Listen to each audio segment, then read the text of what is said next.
السلام عليكم ورحمة الله وبركاته.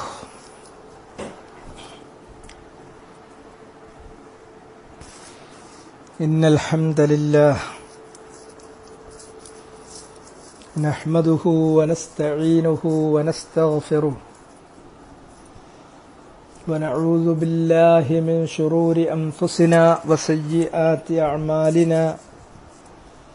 من يهده الله فلا مضل له ومن يضلل فلا هادي له. وأشهد أن لا إله إلا الله وحده لا شريك له. وأشهد أن محمدا عبده ورسوله. يا أيها الذين آمنوا اتقوا الله حق تقاته ولا تموتن إلا وأنتم مسلمون. يا أيها الناس اتقوا ربكم الذي خلقكم من نفس واحدة وخلق منها زوجها وبث منهما رجالا كثيرا ونساء واتقوا الله الذي تساءلون به والأرحام إن الله كان عليكم رقيبا. يا أيها الذين آمنوا اتقوا الله وقولوا قولا سديدا يصلح لكم أعمالكم ويغفر لكم ذنوبكم ومن يطع الله ورسوله فقد فاز فوزا عظيما. أما بعد فإن أصدق الكلام كلام الله وخير الهدي هدي محمد صلى الله عليه وسلم وشر الأمور محدثاتها فكل محدثة بدعة وكل بدعة ضلالة وكل ضلالة في النار. സഹോദരന്മാരെ, സൂറത്തുൽ കഹ്ഫിലെ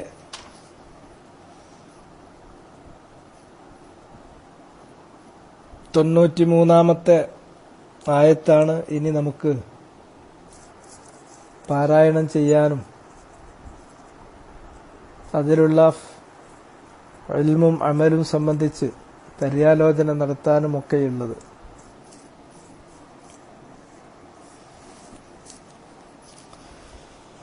ثم أتبع سببا حتى إذا بلغ بين السدين وجد من دونهما قوما لا يكادون يفقهون قولا. അപ്പോൾ രണ്ടാമത്തെ അദ്ദേഹത്തിന്റെ യാത്രയെ സംബന്ധിച്ച് വളരെ ചുരുങ്ങിയ കാര്യം മാത്രമേ പറഞ്ഞുള്ളൂ. അദ്ദേഹം കിഴക്കോട്ടാണ് യാത്ര പോയത് എന്ന കാര്യം പറഞ്ഞു. കാരണം ഇദാ ബലഗ മത്ലി അശ്ശംസി എന്ന് പറയുന്ന ആ വാക്കുകളിൽ നിന്ന് അക്കാര്യം വ്യക്തമാണ്. അദ്ദേഹത്തിന്റെ ആ യാത്ര സൂര്യൻ ഉദിക്കുന്ന സ്ഥലത്തെത്തിയപ്പോൾ, അഥവാ കിഴക്കിന്റെ അങ്ങേ അറ്റത്തെത്തിയപ്പോൾ, വജദഹ തത്ലുഉ അലാ ഖൗമിൻ ലം നജ്അൽ ലഹും മിൻ ദൂനിഹാ സിത്ര. അവിടെ സൂര്യൻ ഉദിക്കുന്നത് ഒരു ജനതയുടെ മേലാണ്.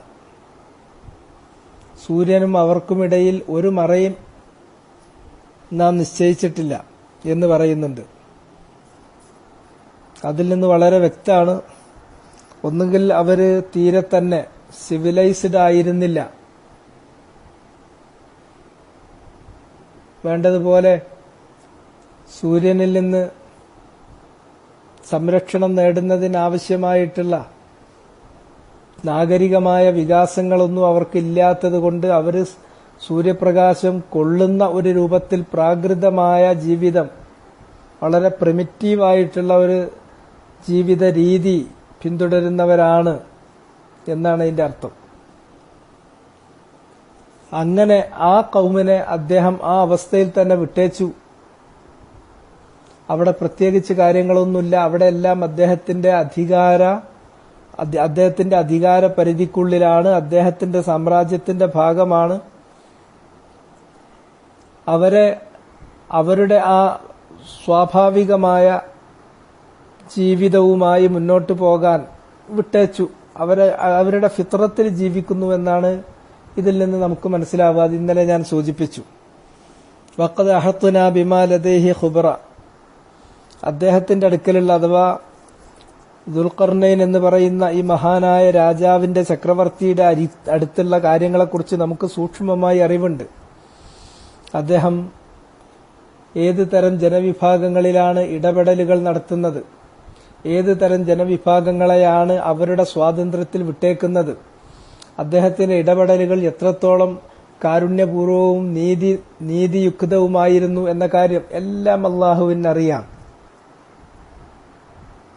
അത് പറഞ്ഞതിന് ശേഷം പറഞ്ഞു, മൂന്നാമത്തെ അദ്ദേഹത്തിന്റെ ജൈത്രയാത്രയെക്കുറിച്ചാണ് പറയുന്നത്. സുമ്മ അത്ബഅ സബബ, പിന്നെയും അദ്ദേഹം സബബിനെ പിന്തുടർത്തി. അദ്ദേഹത്തിന് അള്ളാഹു എല്ലാ കാര്യത്തിനും എല്ലാ തരത്തിലും എല്ലാ തരത്തിലും പെട്ടിട്ടുള്ള ഉപാധികളും ഉപകരണങ്ങളും അള്ളാഹു കൊടുത്തിട്ടുണ്ട്. അത് ശരിയാം വണ്ണം പ്രയോഗിക്കുവാനുള്ള വൈദഗ്ധ്യവും അദ്ദേഹത്തിന് കൊടുത്തിട്ടുണ്ട്.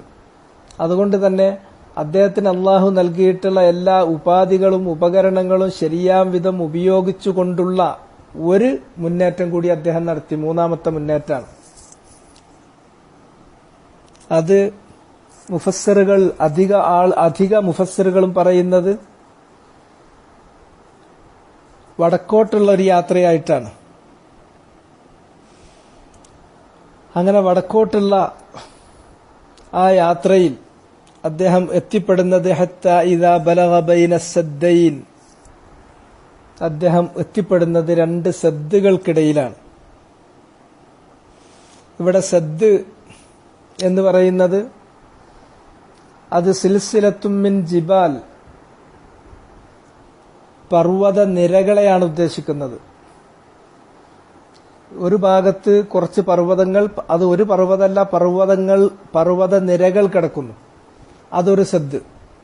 പിന്നെ കുറച്ച് അപ്പുറത്ത് വേറെ ഒരു മല കിടക്കുന്നു, ഒറ്റ മലയല്ല, മലകളുടെ നിരകൾ കിടക്കുന്നു. ഇങ്ങനെ രണ്ടു മലനിരകൾ, അതിന്റെ ഇടയിലാണ് അദ്ദേഹം എത്തിപ്പെട്ടിട്ടുള്ളത്. അതിന്റെ ഇടയിലാണ് അദ്ദേഹം എത്തിപ്പെട്ടിട്ടുള്ളത്. അങ്ങനെ അദ്ദേഹം ആ രണ്ട് പർവ്വത നിരകളുടെ ഇടയിൽ, പർവ്വതനിരകളിൽ ഒന്ന് ഒരു ഭാഗത്ത്, പിന്നെ കുറച്ച് ഒഴിഞ്ഞ സ്ഥലം, പിന്നെ അത് കഴിഞ്ഞ് കുറെ അങ്ങ് കഴിഞ്ഞിട്ട് അപ്പുറത്ത്, കുറച്ചപ്പുറത്ത് വേറെ ഒരു പർവ്വതനിരകൾ, ഈ രണ്ട് പർവ്വതനിരകൾക്കിടയിൽ വലിയൊരു ഗ്യാപ്പ്, ഇങ്ങനെയാണ് കിടക്കുന്നത്.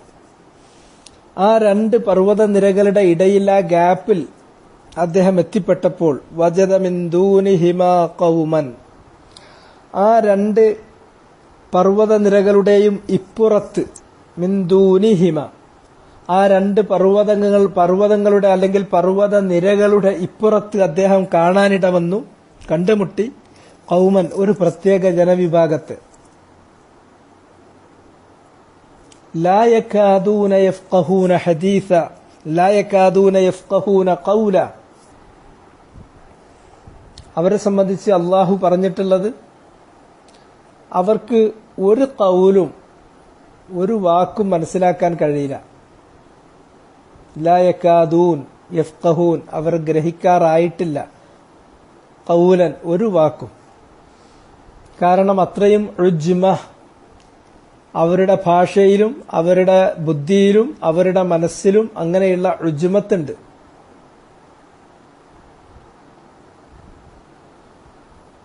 മറിച്ച് ഉജ്മത്ത് കുറയുന്നതിനനുസരിച്ച് ഒരാളുടെ ബുദ്ധി തെളിയും. ബുദ്ധി തെളിയുന്നതിനനുസരിച്ച് അയാളുടെ മനസ്സും ശരിയാകും. അയാളുടെ ബുദ്ധിയും അയാളുടെ മനസ്സും ഒക്കെ തെളിയുന്നതിനനുസരിച്ച് അയാൾ പ്രയോഗിക്കുന്ന ഭാഷയ്ക്കും തെളിവുണ്ടാവും. അതൊക്കെ വേറെ വേറെ കാര്യങ്ങളാണ്, വേറൊരുപാട് വിഷയങ്ങളാണ്. അത് ഭാഷാശാസ്ത്രവുമായി ബന്ധപ്പെട്ട് കിടക്കുന്ന കാര്യങ്ങളാണ്. അപ്പൊ അതിലേക്ക് പോയി കഴിഞ്ഞാൽ ഒരുപാട് ചർച്ചകളിലേക്ക് നമ്മൾ പോവേണ്ടി വരും. ഏതായിരുന്നാലും നമ്മൾ ഇമാം സഅദിയെ പോലുള്ള ആളുകൾ പറയുന്നത് പോലെ ചുരുക്കി പറഞ്ഞു പോകുന്നതാണ് നമുക്കേറ്റവും ലളിതം, നമുക്കേറ്റവും സുരക്ഷിതം. അവര് അങ്ങേയറ്റത്തെ ഉജ്മത്തിലാണ്. ഉജ്മത്ത് എന്ന് പറഞ്ഞിട്ടുണ്ടെങ്കിൽ ഒരു കാര്യങ്ങൾ വ്യക്തമല്ല. അവരൊരു കാര്യം അവര് പറയുന്ന ഇങ്ങോട്ടും നമുക്ക് മനസ്സിലാക്കിയെടുക്കാൻ കഴിയില്ല, നമ്മൾ പറയുന്ന ഒരു കാര്യം അങ്ങോട്ടും അവർക്ക് മനസ്സിലാക്കിയെടുക്കാൻ കഴിയില്ല. ആ ഗ്രഹിക്കാൻ കഴിയായ്മ അവരുടെ ബുദ്ധിയുടെ കുറവാണ്. അത് അവരുടെ മനസ്സിന്റെ മനോഭാവത്തിൽ അത് പ്രതിഫലിക്കും. അത് അവർ സംസാരിക്കുന്ന ഭാഷയിലും പ്രതിഫലിക്കും. അത്തരക്കാരുമായിട്ട് കാര്യങ്ങൾ വേണ്ടതുപോലെ വകതിരിച്ച് വേർതിരിച്ച് മനസ്സിലാക്കാത്ത ആളുകളുമായി ഡീൽ ചെയ്യാൻ എന്ത് പ്രയാസാണ്. നേരറിച്ച് നല്ല ബുദ്ധിയും പക്വതയുമുള്ള ഒരാളുമായി നമുക്ക് ഡീൽ ചെയ്യാൻ വളരെ എളുപ്പമായിരിക്കും. ബുദ്ധി ഇല്ലെങ്കിൽ കാര്യങ്ങളിൽ ഒന്നിലും വ്യക്തത ഉണ്ടാവില്ല, എല്ലാം കൂടി മെസ്സപ്പ് ആക്കിയിട്ടുണ്ടാവും. ഒക്കെ കൂടെ ഒരു ചക്കക്കറിയാക്കി വെക്കുന്ന ആളുകളെ നിങ്ങൾ കണ്ടിട്ടുണ്ടാവും. ഒരു ഭാഷ സംസാരിക്കുന്നവരിൽ തന്നെ നമുക്കത് കാണാം. ചിലർ ഒരു കാര്യം പറഞ്ഞിട്ടുണ്ടെങ്കിൽ എത്ര ലളിതമായി, എത്ര സുന്ദരമായി ആ കാര്യം കല്ല് നെല്ല്, രാത്രി പകല്, ഇരുട്ട് വെളുപ്പ് വേർതിരിച്ച് ബ്ലാക്ക് ബ്ലാക്കും വൈറ്റ് വൈറ്റും ആക്കി തരും. ഒരു പ്രശ്നം ഉണ്ടാവില്ല. വേറെ ചിലരുടെ അടുക്കൽ അതീവ ലളിതമായ ഒരു കാര്യം കൊടുത്തിട്ടുണ്ടെങ്കിൽ അവർ ചിലപ്പോൾ അത് ആകെ കൂടെ നൂഡിൽസ് വിരകിയ മാതിരി ഇങ്ങോട്ട്, നൂഡിൽസ് ഉണ്ടാക്കിയ മാതിരി ഇങ്ങോട്ട് കുഴഞ്ഞു കിടക്കുന്നുണ്ടാവും. ഒന്നൊന്നിൽ നിന്ന് വേർപ്പെടുത്താൻ കഴിയില്ല. ഈ ഒന്നൊന്നിൽ നിന്ന് വേർപ്പെടുത്താൻ കഴിയാത്തത് ആ വിഷയത്തിലുള്ള അദ്ദേഹത്തിന്റെ ഉജ്മ, അതിന് അറബി പറയുന്ന വാക്കാണ് ഉജ്മത്ത്. അപ്പൊ അവർ പറഞ്ഞുണ്ടാക്കിയാൽ ഉണ്ടാവില്ല. കാരണം അവർക്ക് തന്നെ ആശയവ്യക്തതല്ല. ഇവരങ്ങനത്തെ ഒരു ഖൗമാണ്. അവര് അങ്ങേയറ്റത്തെ ഫി അബ്ലഗിൽ ഉജ്മ. പക്ഷേ ദുൽഖർനൈൻ അദ്ദേഹം വളരെ ഗിഫ്റ്റഡ് ആണ്, മുബാറക്കായ അനുഗ്രഹീതനായ ഒരു മനുഷ്യനാണ്. അള്ളാന്റെ റഹ്മത്ത് ധാരാളം കിട്ടിയിട്ടുണ്ട്. അദ്ദേഹത്തിന് എല്ലാ തരത്തിലും പെട്ട സബബ് അള്ള കൊടുത്തു എന്ന് പറഞ്ഞു. ഈ വിഷയത്തിലും ആ സബബ് അദ്ദേഹത്തിന് അള്ള കൊടുത്തിട്ടുണ്ടാകും. അപ്പോ അതുകൊണ്ട് തന്നെ അവരുമായി വേണ്ടതുപോലെ സംവദിക്കുവാനും അദ്ദേഹം ഉദ്ദേശിച്ച കാര്യങ്ങൾ അവരെ ധരിപ്പിക്കുവാനും അവരുദ്ദേശിക്കുന്ന കാര്യങ്ങൾ അവരുടെ ആ പൊട്ടിപ്പൊളിഞ്ഞ ഭാഷയിൽ നിന്ന് മനസ്സിലാക്കിയെടുക്കാനും ഒക്കെയുള്ള സബബ് ദുൽഖർനൈനിക്ക് കിട്ടി. അത് അല്ലാഹു നൽകി. അതുകൊണ്ട് തന്നെ അദ്ദേഹം അവരുമായി നിഷ്പ്രയാസം ആശയവിനിമയം നടത്തി. അങ്ങനെ അവർ വന്നിട്ട് അദ്ദേഹത്തോട് പറഞ്ഞു, ഖാലു, ആ ഖൗമു പറഞ്ഞു, യാ ദുൽഖർനൈൻ, മഹാരാജാവിനെ, ചക്രവർത്തിയായ ദുൽഖർനൈനിയെ അഭിസംബോധന ചെയ്തുകൊണ്ട് പറഞ്ഞു, ഇന്ന യഅജൂജ വമഅജൂജ മുഫ്സിദൂന ഫിൽ അർദ്. യഅജൂജ് മഅജൂജ് എന്ന് പറയുന്ന വിഭാഗങ്ങൾ തീർച്ചയായും അവര് മുഫ്സിദൂന ഫിൽ അർദ്, ഭൂമിയിൽ അന്യത്ര കുഴപ്പമുണ്ടാക്കുകയാണ്. യഅജൂജ് മഅജൂജിനെ കുറിച്ച് നമ്മൾ കേട്ടിട്ടുണ്ട്, പലപ്പോഴും നമ്മൾ ക്ലാസ്സുകളിലൊക്കെ പരാമർശിച്ചിട്ടുണ്ട്. ഫിത്നയെ സംബന്ധിച്ച് ഇമാം മുസ്ലിമിന്റെ സഹീഹിലുള്ള കിതാബുൽ ഫിത്തന് വിശദീകരിക്കുന്നിടത്ത് യഅജൂജ് മഅജൂജിനെ സംബന്ധിച്ച് വിശദമായി തന്നെ പരാമർശിച്ചു പോയിട്ടുണ്ട്. ആ യഅജൂജ് മഅജൂജിന്റെ കാര്യമാണ് ഇവിടെ വരുന്നത്. യഅജൂജ് മഅജൂജ് എന്ന് പറയുന്നതിനെ സംബന്ധിച്ച് പല ഖൗലുകളും പറയും. അതിൽ മുഅ്തമദായ ഖൗല് അവര് മിൻ ബനി ആദം അലൈഹിസ്സലാമിന്റെ സന്തതി പരമ്പരകളിൽപ്പെട്ടവർ തന്നെയാണ്, മനുഷ്യർ തന്നെയാണ്. അവർ ധാരാളം അസംഖ്യം ആളുകളുള്ള ഒരു ജനവിഭാഗമാണ്. പെട്ടെന്ന് പെറ്റുപെരുകുന്ന ഒരു ജനവിഭാഗമാണ്. പിന്നെ ഒരു സ്ഥലത്ത് അവരങ്ങോട്ട് ഇറങ്ങിക്കഴിഞ്ഞിട്ടുണ്ടെങ്കിൽ അവിടെ അവരാണ്ട് കയ്യേറും. പിന്നെ വലിയ ന്യായം നിറയും അങ്ങനെയുള്ള കാര്യങ്ങളൊന്നും നോക്കണ്ട. അവര് എൻക്രോച്ച് ചെയ്ത് അവര് കയ്യേറി അവരങ്ങ് പോകും. അത് അവരതങ്ങാക്കും. അവരെ തടുക്കാൻ കഴിയില്ല. അങ്ങനത്തെ ഭയങ്കര പെരുപ്പമുള്ള, യാതൊരു തരത്തിലുള്ള ലക്കും ലഗാനുമില്ലാത്ത ഒരു പ്രത്യേക ജീവിത രീതിയുള്ള ഒരു ഖൗമാണ് യഅജൂജ് മഅജൂജ്.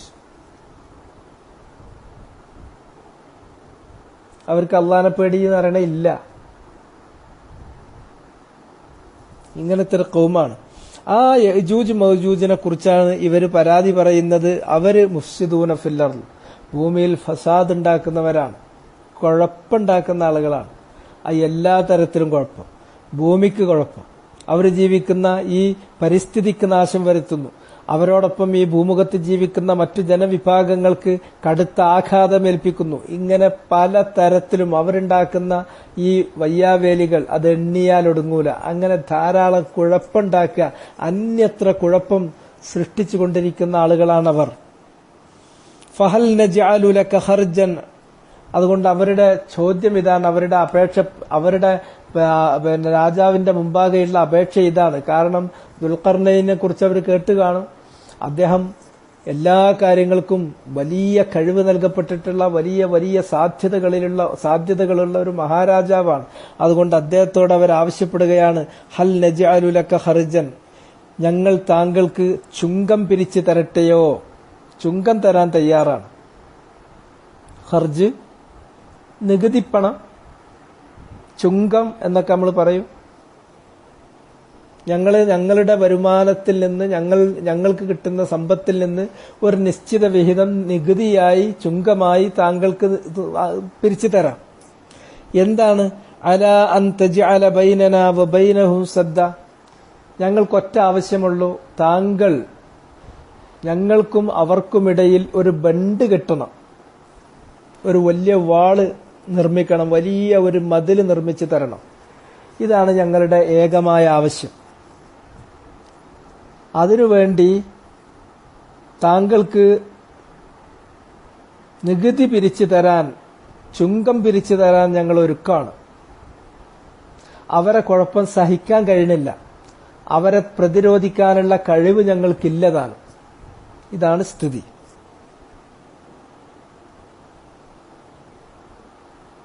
ഖാൽ, അപ്പോൾ അദ്ദേഹം പറഞ്ഞു, ആരെ?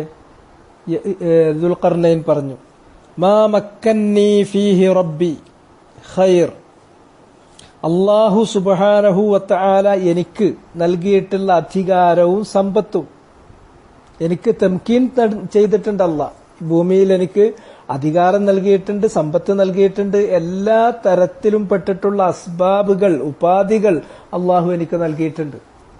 അങ്ങനെ അള്ളാഹു എനിക്ക് നൽകിയിട്ടുള്ള സമ്പത്തും അതുപോലെ തന്നെ അധികാരവും, അതാണ് ഖൈർ, ഏറ്റവും ഗുണകരമായത്. നിങ്ങളുടെ ഖർജ്, നിങ്ങൾ എനിക്ക് പിരിച്ചു തരുന്ന ഖർജ് അതെനിക്ക് ആവശ്യമല്ല. കാരണം അത് ആവശ്യമില്ലാത്ത വിധം അള്ളാഹു എനിക്ക് അധികാരം നൽകിയിട്ടുണ്ട്, സമ്പത്ത് നൽകിയിട്ടുണ്ട്, ഉപാധികൾ നൽകിയിട്ടുണ്ട്, എല്ലാവിധ സാമഗ്രികളും നൽകിയിട്ടുണ്ട്. പക്ഷേ നിങ്ങളുടെ ഈ ആവശ്യം ന്യായമായ ആവശ്യമാണ്. അവരെ നിങ്ങൾക്ക് പ്രതിരോധിക്കാൻ കഴിയില്ല. നിങ്ങൾ ദുർബലരും, അവർ അത്രമാത്രം അംഗബാഹുല്യമുള്ളവരും, അത്രത്തോളം യാതൊരു തരത്തിലുള്ള ഒരു എത്തിക്സും യാതൊരു ധാർമ്മികതയും പാലിക്കാത്തവരും, സർവ്വതരത്തിലുള്ള അതിക്രമങ്ങൾ പ്രവർത്തിക്കുന്നവരുമാകയാൽ ഈ ആവശ്യം നിറവേറ്റാൻ ഞാൻ ഒരുക്കാണ്. അതിന് നിങ്ങൾ ചെയ്തു തരേണ്ടതെന്ത് എന്ന് ഞാൻ പറയാം. ഫഅഈനൂനി, നിങ്ങൾ എന്നെ സഹായിക്കണം. ബിഖുവ്വ, കുറച്ച് മനുഷ്യശക്തി, ഖുവ്വത്ത് കുറച്ച് ആവശ്യമുണ്ട്, കുറച്ച് ഹ്യൂമൻ ലേബർ ആവശ്യമുണ്ട്. നിങ്ങൾ കുറച്ച് മനുഷ്യയത്നം കൊണ്ട്, മനുഷ്യശക്തി കൊണ്ട് നിങ്ങൾ എന്നെ സഹായിക്കണം. കുറച്ച് മനുഷ്യയത്നം നിങ്ങൾ എനിക്ക് നൽകണം. എന്ന് വെച്ചാൽ കുറച്ച് അവരുടെ ലേബർ, കുറച്ച് അധ്വാനം, മനുഷ്യാധ്വാനം, മനുഷ്യയത്നം നൽകണം. അതേ ആവശ്യമുള്ളൂ. അല്ലാണ്ട് നിങ്ങളുടെ നികുതി എനിക്ക് ആവശ്യമല്ല. കാരണം അള്ളാഹു എനിക്ക് നൽകിയിട്ടുള്ള സമ്പത്തും അള്ളാഹു എനിക്ക് നൽകിയിട്ടുള്ള അധികാരവും തന്നെ എത്രയോ വലുതാണ്, മഹത്തരമാണ്. നിങ്ങളുടെ ഖറാജ് ആവശ്യമില്ലാത്ത വിധം ഞാൻ ധന്യനാണ്. അങ്ങനെയാണെങ്കിൽ അജ്അൽ ബൈനക്കും വബൈനഹും റദ്മ, അവർക്കും നിങ്ങൾക്കുമിടയിൽ ഞാൻ ഒരു റദ്മ്, രണ്ട് പർവ്വത നിരകളെ കുറിച്ച് പറഞ്ഞല്ലോ. ആ രണ്ട് പർവ്വത നിരകളുടെ ഇടയിലൂടെയാണ് ഇവർ ഇങ്ങോട്ട് കയറി വരുന്നത്. ഇവര് രണ്ട് പർവ്വതങ്ങളുടെ ഇപ്പുറത്താണ് ഈ ജനവിഭാഗം താമസിക്കുന്നത്. ആ രണ്ട് പർവ്വത നിരകളുടെയും അപ്പുറത്താണ് യജൂജ് മഅജൂജ് ഉള്ളത്. അവരാ രണ്ട് പർവ്വതങ്ങളുടെയും പർവ്വത നിരകളുടെയും ഇടയിലൂടെ വന്നിട്ട് ഇവിടെ ഉൽമൊക്കെ വേണ്ടത്ര പരമാവധി കുഴപ്പമുണ്ടാക്കി പോകും. അതുകൊണ്ട് ഇങ്ങോട്ട് വരാതിരിക്കാൻ വേണ്ടിയിട്ട് ഞാനത് റദ്മ് ചെയ്ത് തരാം, അത് ശരിക്ക് ഫില്ല് ചെയ്ത് തരാം. ഈ രണ്ട് പർവ്വത നിരകളെയും തമ്മിൽ പൂർത്തീകരിക്കുന്ന തരത്തിൽ അതിനെ നികത്തിക്കൊണ്ട് വാളുകൊണ്ട് നിരത്തിത്തരാം. ഒരു വാൾ, ഒരു മതിൽ കെട്ടി ഞാൻ അത് നികത്തിത്തരാം. ഇങ്ങനെ നികത്തുന്നതാണ് ശരിക്കും റദ്മ്. ഇന്നിപ്പോ മോഡേൺ ലാംഗ്വേജിലൊക്കെ റദ്മ് എന്ന് പറഞ്ഞാൽ ഇപ്പോ ബാക്ക് ഫില്ലിംഗ് എന്ന് പറയും. സാധാരണ കൺസ്ട്രക്ഷൻ ഏരിയയിൽ വിഷയത്തിലൊക്കെ ഇപ്പോ ഉറപ്പില്ലാത്ത ഭൂമിയാണെങ്കിൽ ധാരാളം കുഴിച്ചിട്ട് ബാക്ക് ഫില്ലിംഗ് നടത്തുമല്ലോ. അങ്ങനെ ബാക്ക് ഫില്ലിങ്ങിനൊക്കെ ഈ വാക്ക ഉപയോഗിക്കുക, റദ്മ്. എവിടെങ്കിലും എന്തെങ്കിലും ഇട്ടിട്ട് നന്നായിട്ട് ബാക്ക് ഫില്ല് ചെയ്തിട്ട് ഇടിച്ച് ഉറപ്പാക്കിയിട്ട് ബാക്ക് ഫില്ല് ചെയ്ത് കൊണ്ടുവരുന്നതിനാണ് റദ്മ് എന്ന് പറയുന്നത്. അപ്പൊ ആ രണ്ട് പർവ്വത നിരകൾക്കിടയിൽ നല്ല ഭദ്രമായ ഒരു മതിൽ കെട്ടി ഞാനത് നികത്തിത്തരാം. അതാണ് ആ നികത്തി തരുന്നതിനാണ് റദ്മ്. അങ്ങനെ ഒരു നികത്തിയ വാള് ഞാൻ നിങ്ങൾക്ക് നിർമ്മിച്ചു തരാം. അതിനുവേണ്ടി ആതൂനി സുബറൽ ഹദീദ്, ആതൂനി നിങ്ങൾ കൊണ്ടുവരിക, എനിക്ക് കൊണ്ടുവന്ന് തരുവി. സുബറൽ ഹദീദ്, സുബർ എന്ന് പറഞ്ഞിട്ടുണ്ടെങ്കിൽ കഷ്ണങ്ങളാണ്. ഹദീദ് പറഞ്ഞാൽ ഇരുമ്പ്. ഇരുമ്പിന്റെ കട്ടികൾ നിങ്ങൾ കൊണ്ടുവരിക. അങ്ങനെ ഇരുമ്പിന്റെ കട്ടികൾ വെച്ചിട്ടാണ് ഈ രണ്ട് മലകൾക്കിടയിൽ അദ്ദേഹം നികത്തുന്നത്. ഇരുമ്പ് കട്ടികൾ കൊണ്ട്. സുബർ എന്ന് പറഞ്ഞാൽ സുബർ എന്നൊക്കെ പറഞ്ഞാൽ കഷ്ണം, കട്ടി എന്നൊക്കെയാണ്. ഇവിടെ ഇരുമ്പാണ്, ലോഹമാണ് ഉദ്ദേശിക്കുന്നത്. ഇരുമ്പ്, ലോഹം, ആ ഇരുമ്പിന്റെ കട്ടികളാണ് ഉദ്ദേശിക്കുന്നത്. അങ്ങനെ ഇരുമ്പ് കട്ടികൾ നിങ്ങൾ കൊണ്ടുവരിക. അങ്ങനെ അവരോട് ഇരുമ്പ് കട്ടികൾ കൊണ്ടുവരാൻ പറഞ്ഞു. അവർ ഇരുമ്പ് കട്ടികൾ കൊണ്ടുവന്നു. ഒന്നൊന്നിനു മീതെയായിട്ട് അങ്ങനെ വെച്ച് ഉയർത്തി കൊണ്ടുവന്നു. ഹത്താ ഇദാ സാവാ ബൈന സ്വദഫൈൻ, അങ്ങനെ ഹത്താ ഇദാ സാവ, അത് ശരിയായി ഒപ്പം നിന്നപ്പോൾ. ഏതിനൊപ്പം? ബൈന സ്വദഫൈൻ, ആ രണ്ട് മലനിരകൾക്ക്. ആ രണ്ട് മലനിരകൾക്കൊപ്പം ഇങ്ങേ തല മുതൽ അങ്ങേ തല വരെ ഇരുമ്പിന്റെ കട്ടി കൊണ്ട്, ഇരുമ്പിന്റെ ലോഹത്തിന്റെ വലിയ കട്ടി, വലിയ ബ്ലോക്ക് കൊണ്ടുവന്നിട്ട് അന്ന് അട്ടിട്ടിട്ട് അത് രണ്ട് മലകളുടെയും ഉയരത്തോടൊപ്പം സമമായി കഴിഞ്ഞപ്പോൾ ഖാലൻ ഫുഹു, അദ്ദേഹം പറഞ്ഞു, ദുൽഖർനൈൻ പറഞ്ഞു, ഇനി നിങ്ങൾ ഊതുക. തീ ജ്വലിപ്പിക്കാൻ വേണ്ടിയിട്ട് ഊതുന്നതിനാണ്. അതിന് അതിൻ്റെതായ സാമഗ്രികൾ ഉണ്ടാകും. ആ സാമഗ്രികൾ വെച്ചുകൊണ്ട് തീ ജ്വലിപ്പിക്കാൻ വേണ്ടി പറഞ്ഞു. ഹത്താ ഇദാ ജഅലഹു നാറൻ, അങ്ങനെ ഊതി എന്ത് ചെയ്തു? ഈ ഇരുമ്പ് കട്ടി ഇങ്ങോട്ട് തീയായി, പഴുപ്പിച്ചു. ഖാൽ, അങ്ങനെ അത് ഊതി അത് അവസാനം തീയായിട്ട് പഴുപ്പിച്ച് ജ്വലിപ്പിച്ചു കഴിഞ്ഞപ്പോൾ ഖാല ആതൂനി ഉഫ്രിഗ് അലൈഹി ഖിത്തറ, നിങ്ങൾ എനിക്ക് കൊണ്ടുവന്ന് തരുവീൻ. എന്താണ് കൊണ്ടുവരേണ്ടത് ഇനി? ഉഫ്രിഗ് അലൈഹി, ഈ ഇരുമ്പ് കട്ടികൾക്കു മീതെ പഴുപ്പിച്ച ഇരുമ്പ് കട്ടി കൊണ്ടുവന്ന് അട്ടിയിട്ട് നിരത്തി, ആ നിരത്തിയ ഇരുമ്പ് കട്ടികളെ പിന്നീട് തീ കൊണ്ട് ഊതി ജ്വലിപ്പിച്ചു. അങ്ങനെ തീ ജ്വലിപ്പിച്ച് തീക്കട്ട പോലെയാക്കി അതിന്മേൽ ഞാൻ ഒഴിക്കട്ടെ. അലൈഹി ഖിത്ര, ഖിത്ര എന്ന് പറഞ്ഞിട്ടുണ്ടെങ്കിൽ ഉരുകിയിട്ടുള്ള ചെമ്പാണ്, ഉരുകിയ ചെമ്പ്. അങ്ങനെ ഊതി ചൂടാക്കിയിട്ട് ആ ഉരുക്കിയിട്ടുള്ള ചെമ്പ് അത് ആ പഴുപ്പിച്ചിട്ടുള്ള ഇരുമ്പ് കട്ടിയുടെ മുകളിൽ അങ്ങോട്ട് ഒഴിച്ചു. അത് ശരിക്കെന്ത് ചെയ്യും? അതുകൊണ്ട് ഒട്ടിപ്പിടിച്ചിട്ട് പിന്നെ ഒരു കാരണവശാലും ഒരിക്കലും പൊളിച്ചു മാറ്റാനോ വേർപ്പെടുത്താനോ കഴിയാത്ത വിധം അത്രയും ഭദ്രമായ ഉറപ്പായ ഒരു മതിലാക്കി തീർത്തു.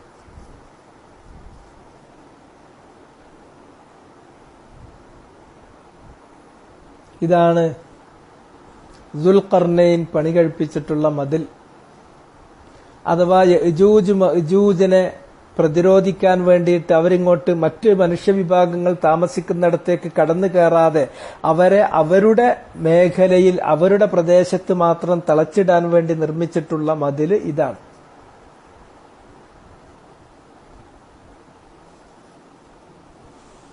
അങ്ങനെ അദ്ദേഹം ഈ മതിൽ നിർമ്മിച്ചു കഴിഞ്ഞപ്പോൾ അപ്പൊ അതിന്റെ ഒരു ചെറിയ ചിത്രം നമുക്ക് കിട്ടിയല്ലോ. 2 മലനിരകൾ, ആ മലനിരകൾക്ക് ഇടയിൽ വലിയൊരു ഗ്യാപ്പ്, ആ 2 മലകളുടെയും ഇപ്പുറത്ത് സാധാരണക്കാരായ പാവങ്ങളായ കുറെ ജനങ്ങൾ താമസിക്കുന്നു. ആ 2 മലനിരകൾക്കും അപ്പുറത്തുള്ള പ്രദേശത്ത് യജൂജ് മഅജൂജ് എന്ന് പറയുന്ന വലിയ അംഗബാഹുല്യമുള്ള ഒരു പ്രത്യേക വർഗം മനുഷ്യർ തന്നെയാണ്, ആദം സന്തതികളിൽപ്പെട്ടവർ തന്നെയാണ്. പെരുപ്പം കൊണ്ടും ധിക്കാരം കൊണ്ടും ഇങ്ങനത്തെ ഒരു ഖൗമ് വേറല്ല. അത് ഏറ്റവും വലിയൊരു പരീക്ഷണമാണ്. യജൂജ് മഅജൂജ് എന്ന് പറഞ്ഞിട്ടുണ്ടെങ്കിൽ ഏറ്റവും വലിയൊരു പരീക്ഷണമാണ്. ആ യജൂജ് മഅജൂജിന്റെ ഇവരുടെ അക്രമം സഹിക്കാൻ കഴിയാതെ വന്നപ്പോഴാണ് ഈ ആളുകൾ ദുൽഖർനൈൻ അവിടെ എത്തുന്ന സമയത്ത് പരാതിപ്പെട്ടത്. ദുൽഖർനൈനിന് വേണമെങ്കിൽ അവര് നികുതി കൊടുക്കാന്ന് പറഞ്ഞു, നികുതി വേണ്ടാന്ന് പറഞ്ഞു, മറിച്ച് കുറച്ച് മനുഷ്യയത്നമാണ് ആവശ്യമുള്ളത്, അവർ അധ്വാനിക്കാൻ പറഞ്ഞു. അങ്ങനെ ഇരുമ്പ് കട്ടികൾ കൊണ്ടുവന്നു നിരത്തിയിട്ട് ആ 2 മലകൾക്ക് സമം ഉയരത്തിലേക്ക് അത് നിരത്തിക്കൊണ്ടുവന്ന് അവക്കിടയിലുള്ള ഗ്യാപ്പ് അടച്ചു തീർത്തൊരു മതിലാക്കി. എന്നിട്ട് തീ കൊണ്ട് ഊതി അത് കനല് പോലെയാക്കി. പിന്നെ ഉരുക്കിയിട്ടുള്ള ചെമ്പ് കൊണ്ടുവന്നിട്ട് അതിലൊഴുക്കിയിട്ട് അതിനങ്ങോട്ട് ശരിക്കും വെൽഡ് ചെയ്ത് ഉറപ്പിച്ചു വെച്ചു. ഫമസ്താഉ അൻ യദ്ഹറു, തൽഫലമായി ഫമസ്താഉ, അവർക്ക് കഴിഞ്ഞില്ല. പിന്നീട് ആർക്ക്? യജൂജ് മഅജൂജിന് കഴിഞ്ഞില്ല. ഈ യജൂജ് മഅജൂജ് എന്നുള്ളതിന് സാധാരണ ബിബ്ലിക്കലായിട്ടും മറ്റൊക്കെ പറയാ ഗോഗ് മഗോഗ് എന്നാണ് ഇതിനെ സംബന്ധിച്ച് പറയാ. ഇത് മറ്റുള്ള ഇതിലൊക്കെ പറയപ്പെട്ടിട്ടുള്ള ജനസമൂഹം തന്നെയാണ്. ചെറിയ വ്യത്യാസത്തോടു കൂടി ഇതുവരെ സംബന്ധിച്ചുള്ള വിവരണങ്ങൾ പലതിലും വന്നു പോയിട്ടുണ്ട്, പല ഇതിലൊക്കെ പറഞ്ഞു പോയിട്ടുണ്ടാവും. ഏതാണെങ്കിലും ശരി, അവർക്ക് പിന്നീട് സാധിച്ചില്ല അൻ യദ്ഹറൂ, ആ മതില്, ദുൽഖർനൈൻ പണി കഴിപ്പിച്ചിട്ടുള്ള മതില്, അതിന്റെ മുകളിൽ കയറി മറിയാൻ അവർക്ക് പറ്റിയില്ല. അൻ യദ്ഹറൂഹു, അതിന്റെ മീതെ കയറാൻ അവർക്ക് കഴിഞ്ഞില്ല. പിന്നെ അപ്പുറത്തേക്ക് വരാൻ പറ്റിയില്ല. ഒന്നുകിൽ അത് കയറി മറിയാൻ പറ്റണം, അതിനവർക്കായില്ല. വമസ്തതാഉ ലഹു നഖ്ബ, അതുമല്ലെങ്കിൽ അദ്ദേഹം അവിടെ പണി കഴിപ്പിച്ചിട്ടുള്ള വൻമതിലില്ലേ, ആ മതിലിന് തുരങ്കമുണ്ടാക്കാൻ അവർക്ക് പറ്റണം, അതിനും അവർക്ക് സാധിച്ചിട്ടില്ല. അങ്ങനെ ആ വൻമതിലിന്റെ അപ്പുറത്ത് അവരെ തടവിലിട്ടളഞ്ഞു. അതാണ് ദുൽഖർനൈൻ ചെയ്തിട്ടുള്ള ഏറ്റവും വലിയൊരു നന്മ. ആ നന്മ ഇല്ലായിരുന്നുവെങ്കിൽ അന്ന് അദ്ദേഹത്തോട് പരാതിപ്പെട്ടിട്ടുള്ള ജനവിഭാഗം മാത്രമല്ല, അവരെയൊക്കെ നശിപ്പിച്ച് അവരെയൊക്കെ കീഴ്പ്പെടുത്തി ഇവര് മറ്റുള്ള സാധാരണക്കാരായ ജനവിഭാഗങ്ങളിലേക്ക് കടന്നു കയറി ഭൂലോകത്ത് മുഴുക്ക അക്രമവും ഫസാദും കുഴപ്പവും അവർ വ്യാപിക്കുമായിരുന്നു. പക്ഷെ അവരുടെ അക്രമവും അവരുടെ ഫസാദും ആ മതിലിനപ്പുറത്ത് മതി, ഇപ്പുറത്തേക്ക് വേണ്ട, അവരെ ഒരു വൻ മതിൽ കെട്ടി ആ മതിലിന് താഴെ അവരെ തളച്ചുവെച്ചു. അവർക്ക് ആ മതില് മതില് കയറി മറിയാൻ അവർക്ക് പറ്റണില്ല, പിന്നെ തുറക്കാൻ വേണ്ടിയിട്ട് നടക്കും. അങ്ങനെ അവരിപ്പോഴും ആ മതില് തുറന്നുകൊണ്ടേയിരിക്കുകയാണ്.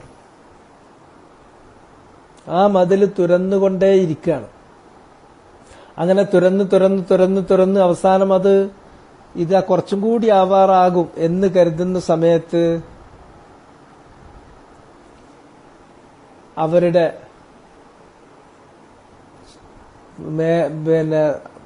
പ്രവർത്തനങ്ങൾക്ക്, അവരുടെ ഈ ജോലികൾക്ക് നേതൃത്വം നൽകുന്ന അവരുടെ ഫോർമാൻ പറയും, ഇന്നിനി പണി നിർത്തുക, ഇനി നാളെ നമ്മൾ വന്നിട്ട് തുറന്നിട്ട് നാളെ നമുക്ക് തുറന്നിട്ട് ഓട്ട കുത്തി അപ്പുറത്ത് ചാടാൻ പറ്റും. അങ്ങനെ അവർ പണിയൊക്കെ നിർത്തിപ്പോകും. പിറ്റേന്ന് അവർ വീണ്ടും വിശ്രമമൊക്കെ കഴിഞ്ഞ് പിറ്റേ ദിവസം വരുമ്പോൾ തലേ ദിവസം അവര് മാന്തിയതൊക്കെ വീണ്ടും അത് ഫില്ല് ചെയ്തിട്ടാണ് കാണുക. അവർക്ക് പിറ്റേ ദിവസം എന്താക്കാൻ കഴിയില്ല. അങ്ങനെ തുറന്നുകൊണ്ടേ ഇരിക്കുകയാണ് അവര്. ഈ പ്രക്രിയ ഖിയാമത്ത് നാൾ വരെ, ഖിയാമത്ത് നാളിന്റെ തൊട്ട് മുമ്പ് വരെ അവരെ പുറത്തു കടക്കാൻ അള്ളാഹ് അനുവാദം കൊടുക്കുന്നത് വരെ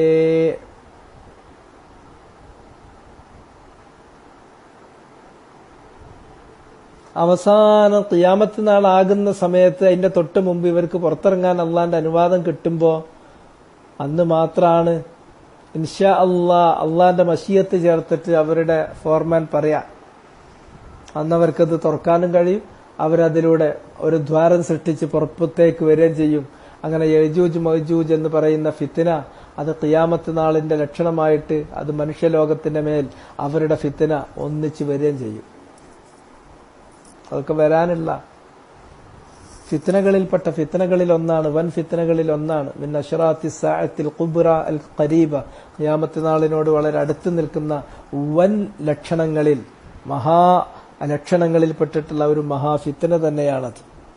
ഏതായിരുന്നാലും അന്ന് ദുൽഖർനൈൻ ആ കാര്യം ചെയ്തു കൊടുത്ത കാലം തൊട്ട് ഇതേവരെ അവർക്ക്, ഇനി അള്ളാഹു അവർക്ക് പുറത്തിറങ്ങാൻ അനുവാദം കൊടുക്കുന്ന ആ സമയം വരെ അവർക്കത് കേറിമറിയാനോ അല്ലെങ്കിൽ അത് തുരന്ന് ഒരു ദ്വാരമുണ്ടാക്കി ഇപ്പുറത്തേക്ക് കടക്കാനോ കഴിയില്ല എന്നുള്ളൊരു കാര്യം നമ്മൾ ശ്രദ്ധിക്കുക. قال هذا رحمة من ربي فإذا جاء وعد ربي جعله دكا وكان وعد ربي حقا وتركنا بعضهم يومئذ يموج في بعض ونفخ في الصور فجمعناهم جمعا. قال ذو القرنين പറഞ്ഞു, ഹാദാ റഹ്മത്തും മിർ റബ്ബി, ഇത് എന്റെ കഴിവല്ല, ഇത് എന്റെ റബ്ബ് ചെയ്തു തന്ന അപാരമായ റഹ്മത്ത് മാത്രമാണ്. ഹാദാ റഹ്മത്തും മിർ റബ്ബി, ഇതെന്റെ റബ്ബിങ്കൽ നിന്നുള്ള ഒരു റഹ്മത്ത് മാത്രമാണ്. ഫഇദാ ജാഅ വഅദു റബ്ബി,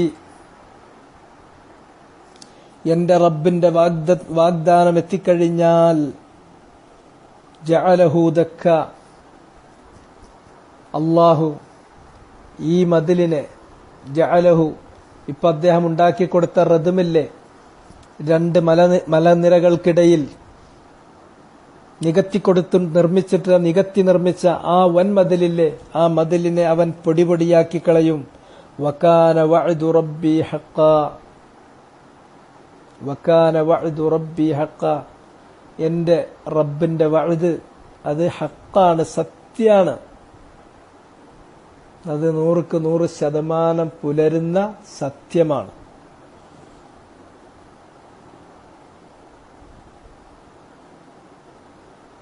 ഇതോടുകൂടി ദുൽഖർനൈനിയെ സംബന്ധിച്ചുള്ള ചരിത്രം അവിടെ അവസാനിക്കുകയാണ്. അവിടെ ദുൽഖർനൈൻ എന്ന് പറയുന്നത് പോലെ ഈ ചരിത്രത്തിൽ വരുന്ന കാര്യമാണ് യഅജൂജ് മഅജൂജിന്റെ കാര്യം. യഅജൂജ് മഅജൂജ് എന്ന് പറയുന്നത് വലിയൊരു പരീക്ഷണമാണ്, മനുഷ്യരിൽപ്പെട്ടവർ തന്നെയാണ്. അവരുടെ അംഗസംഖ്യ നമുക്ക് കണക്കാക്കാൻ കഴിയില്ല, അത്ര വലിയ അംഗസംഖ്യയുള്ള സമൂഹമാണ്. അവരുണ്ടാക്കുന്ന കുഴപ്പങ്ങൾ നമ്മുടെ ഭാവനകൾക്കപ്പുറമാണ്. ഖിയാമത്ത് നാളിന്റെ തൊട്ടു മുമ്പ് അവർ ഈ വൻമതിൽ തുരന്ന് മനുഷ്യലോകത്തേക്ക് അവർ വീണ്ടും രംഗപ്രവേശം ചെയ്യും, അന്യത്ര കുഴപ്പങ്ങൾ ഉണ്ടാക്കും. പിന്നെ ഖിയാമത്ത് നാളിന്റെ കുറച്ച് മുമ്പായിട്ട് അവർ നശിപ്പിക്കപ്പെടും. ഈ കാര്യങ്ങളെല്ലാം തന്നെ ഹദീസുകളിൽ വന്നിട്ടുള്ളതുമാണ്. അപ്പോ ഇതിൽ നമുക്ക് കിട്ടുന്ന ഏറ്റവും വലിയ മറ്റൊരു പാഠം, ഫിത്നയെ സംബന്ധിച്ചിടത്തോളമുള്ള കാര്യങ്ങൾ നമ്മൾ സൂക്ഷിക്കണം. ഫിത്ന എന്ന് പറഞ്ഞാൽ അത് പരീക്ഷണമാണ്. ശരിയായ രൂപത്തിൽ ദീൻ മനസ്സിലാക്കിയിട്ടുള്ള ഒരു വ്യക്തിയെ സംബന്ധിച്ചിടത്തോളം ഫിത്ന ബാധിക്കൂല. ദീൻ ശരിയായ രൂപത്തിൽ മനസ്സിലാക്കാത്തൊരു വ്യക്തിയെ സംബന്ധിച്ചിടത്തോളം ചെറിയ ഫിത്നകൾ തന്നെ അയാളെ ബാധിക്കുകയും അയാൾ ആ ഫിത്നയിൽ അകപ്പെട്ട് ദീൻ നശിച്ചു പോവുകയും ചെയ്യുന്ന സ്ഥിതി വരും. ഒരു ഫിത്നയാകുന്നത് അത് സത്യമാണോ അസത്യമാണോ, ന്യായമാണോ അന്യായമാണോ എന്ന് നമുക്ക് വേർതിരിക്കാൻ പറ്റാത്ത അവ്യക്തത നിലനിൽക്കുന്നത് കൊണ്ടാണ്, ഇഷ്തിബാഹ് ഉണ്ടാകുന്നത് കൊണ്ടാണ്. അതുകൊണ്ട് ഏതൊരു ഫിത്ന വരികയാണെങ്കിലും, ഇപ്പോ ദജ്ജാൽ, മസീഹു ദജ്ജാൽ വരികയാണെങ്കിലും അത് ഫിത്നയാണല്ലോ. പക്ഷെ മസീഹു ദജ്ജാൽ വരുമ്പോ അവന്റെ ചില ചെയ്തികൾ കാണുമ്പോ ചില ആളുകൾ കരുതും, ഇത് തരക്കടില്ലല്ലോ, ഇയാൾ ചെയ്യുന്നത് നല്ലതാണല്ലോ, അങ്ങനെ ആളെ പിന്നാലെ കൂടും. ഇങ്ങനെ ഫിത്നകളെല്ലാം തന്നെ മനുഷ്യനെ വലിയ ആശയക്കുഴപ്പത്തിലാക്കും. മാത്രമല്ല ഫിത്നകൾ വരുമ്പോ തുഅറദുൽ ഫിതനു അലൽ ഖുലൂബ്,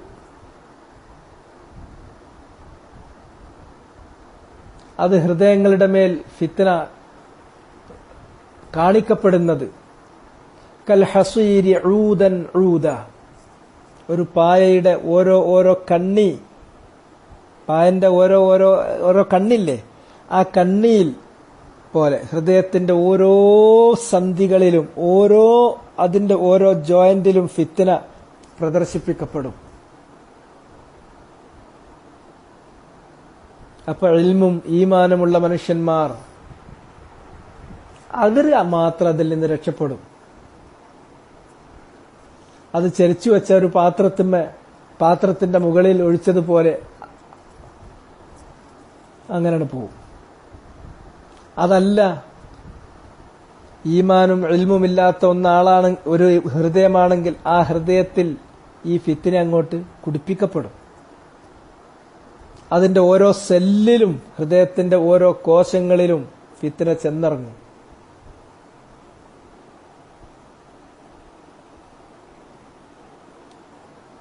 അങ്ങനെയുള്ള ഒരു മഹാഫിത്ന, അതിൽപ്പെട്ട ഒരു ഫിത്നയാണ് യജൂജ് മഅജൂജ്. അത് നിങ്ങൾ സൂക്ഷിക്കണം എന്നുള്ള കാര്യം ഇതിൽ വന്നു. ഫിത്നയെ സൂക്ഷിക്കാൻ ഒന്നേ വഴിയുള്ളൂ, അത്തഹസ്സുനു ബിൽ ഇൽമി ശർഈ വതഖ്വല്ലാഹി അസ്സ വജൽ. ശർഈയായ ഇൽമു കൊണ്ട് നമ്മൾ ഫോർട്ടിഫൈ ചെയ്യുക, അള്ളാഹിനെ സൂക്ഷിച്ച് ജീവിക്കുക, വേറൊന്നുമില്ല. പിന്നെ ഒരു ഫിത്ന ഉണ്ട് എന്ന് കേട്ടാൽ അങ്ങോട്ട് തിരിഞ്ഞു നോക്കാതെ വേഗം സലാമത്താവുക. പിന്നെ ഇവിടെ പറഞ്ഞ് ദുൽഖർനൈനിയിലേക്ക് തന്നെ നമ്മൾ ചർച്ച തിരിച്ചു വരികയാണെങ്കിൽ ഇതിലുള്ളൊരു പാഠം, ദുൽഖർനൈൻ ഏറ്റവും നല്ലൊരു രാജാവായിട്ടാണ് അള്ളാഹു ഇവിടെ പറഞ്ഞത്. ഒരു രാജാവിന്റെ പ്രത്യേകത, ഖിയാമത്ത് നാളിൽ അള്ളാഹു സുബ്ഹാനഹു വ തആല 7 വിഭാഗത്തിന് നിഴല് നൽകും എന്ന് പറയുന്നുണ്ട്. സബ്അ യുളില്ലുഹുമുല്ലാഹു ഫീ ളില്ലി അർശിഹി യൗമ ലാ ളില്ല ഇല്ലാ ളില്ലുഹു.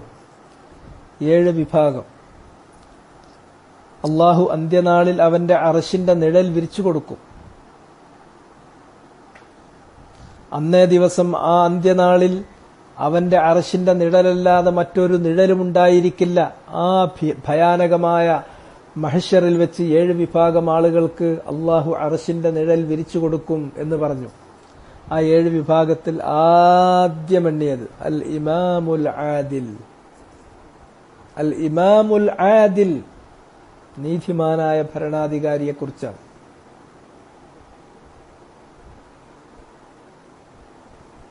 നീതിമാനായ ഒരു ഭരണാധികാരി ഉണ്ടാവുക എന്നുള്ളത് അത് ഏറ്റവും വലിയൊരു അനുഗ്രഹമാണ്. ഏറ്റവും വലിയൊരു അനുഗ്രഹം. ഭരണാധികാരികൾ എന്ന് പറഞ്ഞിട്ടുണ്ടെങ്കിൽ നമ്മൾ പെട്ടെന്ന് ഭരണാധികാരികളെ കുറ്റം പറയുന്നിടത്തേക്കാണ് ചാടുക. ആദ്യമേ ഭരണാധികാരികളെ കുറ്റം പറയുന്നതിന് മുമ്പ് ഓരോരുത്തരും അവനവനെ കുറ്റം പറയണം. കാരണം ഭരണാധികാരികൾ എന്ന് പറയുന്നത് യഥാർത്ഥത്തിൽ ആരാണ്? ഭരണാധികാരികൾ എന്ന് പറയുന്നത് നമ്മളിൽ നിന്ന് തന്നെ ഉണ്ടാകുന്നതാണ്. കാരണം നമ്മളുടെ മേൽ അള്ളാഹു ആധിപത്യം നൽകുന്ന ഭരണാധികാരികൾ അത് നമ്മുടെ ചെയ്തികൾക്കനുസൃതമായിട്ടുള്ള ഭരണാധികാരികളായിരിക്കും. വകമാ തകൂനൂന തുവല്ല അലൈക്കും യുവല്ല അലൈക്കും. നിങ്ങൾ എങ്ങനെയാണ് നിങ്ങൾ പെരുമാറുന്നത്, എങ്ങനെയാണ് നിങ്ങൾ ജീവിക്കുന്നത്, അതിന് അനുഗുണമായിട്ടുള്ള ഭരണാധികാരികളാണ് നിങ്ങളുടെ മേൽ അധികാരത്തിൽ വരിക. അപ്പൊ ഭരണാധികാരികൾ മോശമാകുന്നു എന്ന് പറഞ്ഞാൽ അതിനർത്ഥം പ്രജകൾ അത്രമേൽ മോശമായി കഴിഞ്ഞു എന്നുള്ളതാണ്. ഈ പ്രജകളിൽ നിന്നാണ് ഭരണാധികാരികൾ ഉണ്ടാകുന്നത്. അപ്പൊ പ്രജകൾ എത്ര മോശമാകുന്നോ അത്ര കണ്ട് മോശമായിരിക്കും ഭരണാധികാരികളും. അതുകൊണ്ട് തന്നെ ഭരണാധികാരികളെ ഭാഗത്ത് നിന്നുണ്ടാകുന്ന എന്ത് തരത്തിലുള്ള പ്രയാസങ്ങളും അതിന് കാരണക്കാര് നമ്മൾ തന്നെയാണ് എന്നുള്ളതാണ് ഹസനുൽ ബസ്രിയെ പോലെയുള്ള ആളുകൾ പറയാറുള്ളത്. ഹസനുൽ ബസ്രിന്റെ അടുക്കൽ ചില ആളുകൾ ഹജ്ജാജിനെ സംബന്ധിച്ച് പരിഭവപ്പെട്ടുകൊണ്ട് വന്നപ്പോൾ അദ്ദേഹം പറഞ്ഞു,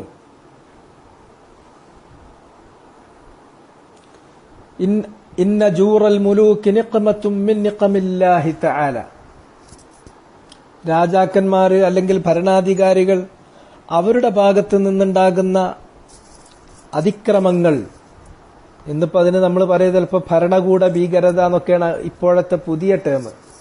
ഇത്തരം ഭരണകൂട ഭീകരത എന്ന് പറയുന്നത് അതിനെ പറ്റിയിട്ട് വല്ലാതെ വാത്തോരാതെ പ്രസംഗിക്കുകയോ അതല്ലെങ്കിൽ വലിയ നോട്ടീസ് അച്ചടിക്കുകയോ പോസ്റ്ററുകൾ ഉണ്ടാക്കുകയോ അത് പിന്നെ സോഷ്യൽ മീഡിയകളിൽ അതിനെ സംബന്ധിച്ച് ഭയങ്കരമായ ക്യാമ്പയിൻ നടത്തുകയോ ഒക്കെ ചെയ്യുന്ന ആളുകൾ ആദ്യം ശ്രദ്ധിക്കേണ്ട കാര്യം, ഞാൻ ഇത്തരം അക്രമകാരികളായ ഭരണാധികാരികളെ ന്യായീകരിക്കാനല്ല കേട്ടോ ഈ കാര്യം പറയുന്നത്. ഞാൻ ഇത് പറയുന്നത് ഭരണാധികാരികൾ മോശമായി പോകുന്നത് അവർ മോശമാകുന്നതല്ല, അതിന്റെ അടിസ്ഥാന ഹേതു പ്രജകൾ മോശമാകുന്നതാണ്. ഈ കാര്യം കാണാതെ പോകരുത്. കണ്ണിലുള്ള കോടാലിയെ മറന്നിട്ട് അന്യന്റെ കണ്ണിലുള്ള കരടിനെ കുറിച്ച് നമ്മൾ പരിഭവപ്പെടുന്നതിൽ വലിയ കഥ ഉണ്ടാവില്ല.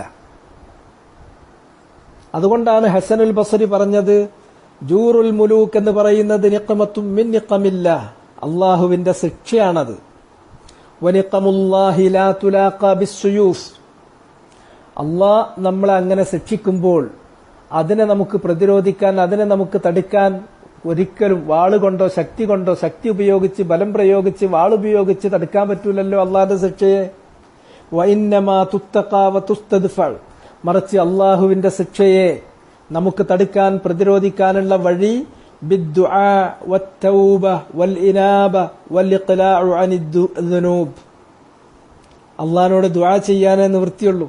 നമ്മൾ ചെയ്തു പോരുന്ന തെറ്റുകുറ്റങ്ങളിൽ നിന്ന് പശ്ചാത്തപിക്കാനേ വഴിയുള്ളൂ, നമ്മൾ മടങ്ങി വരാനേ വഴിയുള്ളൂ. വൽഇഖ്ലാഉ അനിദ്ദുനൂബ്, പാപങ്ങൾ ഉപേക്ഷിക്കുക, പാപങ്ങൾ തീർത്തും ഒഴിവാക്കുക, നല്ലവരായി ജീവിക്കാനേ വഴിയുള്ളൂ. അങ്ങനെ അള്ളാഹിലേക്ക് മടങ്ങിയാൽ അപ്പൊ അള്ളാഹു നമ്മുടെ അവസ്ഥ നന്നാക്കി തീർക്കും. ഇതാദ്യത്തെ കാര്യം. ഈ വിഷയത്തിൽ ആദ്യം കാണേണ്ട കാഴ്ച അതാണ്. ഇത് പക്ഷെ ആരും കാണില്ല. സ്വന്തം കണ്ണിലെ കരട് കാണുന്നത് അഹ്ലുസുന്നക്കാർ മാത്രമേ ഉണ്ടാവുള്ളൂ. അഹ്ലുസുന്നക്കാരെവിടെയെന്ന് വെച്ചാൽ അതൊരു നാട്ടിൽ ഒരാൾ പോലും ഉണ്ടാവില്ല. പേര് പറയാൻ അങ്ങനെ അഹ്ലുസുന്ന, സുന്നി അല്ലെങ്കിൽ സലഫി എന്നൊക്കെ പറഞ്ഞിട്ട് ഒരു 100,000 ആളുകൾ എല്ലാ നാട്ടിലും ഉണ്ടാകും. അത് ഒറ്റപ്പിടുത്തത്തിന് 100 കിട്ടും, അതിനൊന്നും പഞ്ഞുണ്ടാവില്ല. പക്ഷെ സത്യത്തിൽ യഥാർത്ഥമായ ദീനീ നിലപാട് സ്വീകരിച്ച് ജീവിക്കുന്ന ആളുകൾ ഒരു നാട്ടിൽ ഒരാൾ പോലും ഇല്ല എന്ന് പറയുന്ന സ്ഥിതിവിശേഷത്തിലേക്ക് ചുരുങ്ങിക്കൊണ്ടിരിക്കുകയാണ്.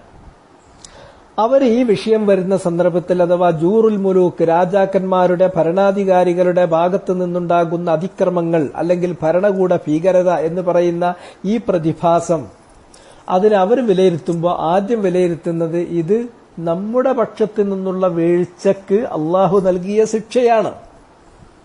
നമ്മൾ തെറ്റുകുറ്റങ്ങളിൽ മുഴുകിപ്പോയി, നമ്മൾ അള്ളാഹുവിനോടുള്ള കടമ നിറവേറ്റുന്നതിൽ വീഴ്ച വരുത്തി, നമ്മൾ നമ്മെപ്പോലുള്ള സഹസൃഷ്ടികളോട് കാണിക്കേണ്ട കടമകൾ എന്തൊക്കെയാണോ, ചെയ്തു തീർക്കേണ്ട കടമകൾ എന്തൊക്കെയാണോ അതിൽ നമ്മൾ വീഴ്ച വരുത്തി.